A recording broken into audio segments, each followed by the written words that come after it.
Hi, welcome to the Welder's Workshop. I'm Carl Host from the Lincoln Electric Company in Cleveland, Ohio. And today we're going to talk about MIG welding of aluminum. You may be able to weld aluminum with your current welding machine provided it has enough output. For instance, a 110 amp MIG welding unit is limited to a little less than 1/8 of an inch thick aluminum. If you're going to weld thicker aluminum, you'd have to go to a bigger welding machine.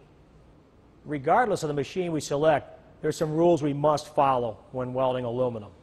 First, we must understand that it's very difficult to feed aluminum wire. It's a soft wire. It doesn't feed like steel wire.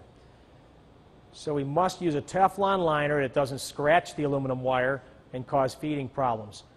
You also want to use a U-groove drive roll instead of the normal V-groove drive roll we use with steel. The U-groove drive roll supports the wire so it doesn't crush it and lead to feeding problems.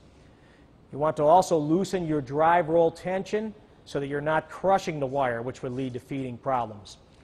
Also, using a short gun and keeping that gun as straight as possible will eliminate your feeding problems.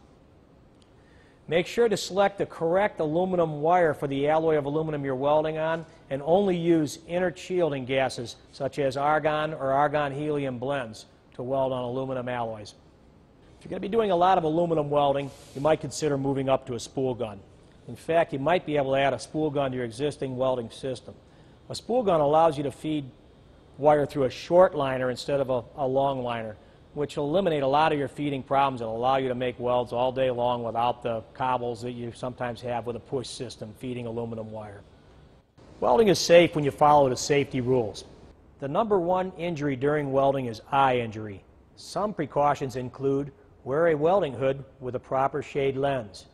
Always wear safety glasses with side shields, and insist those around you wear eye protection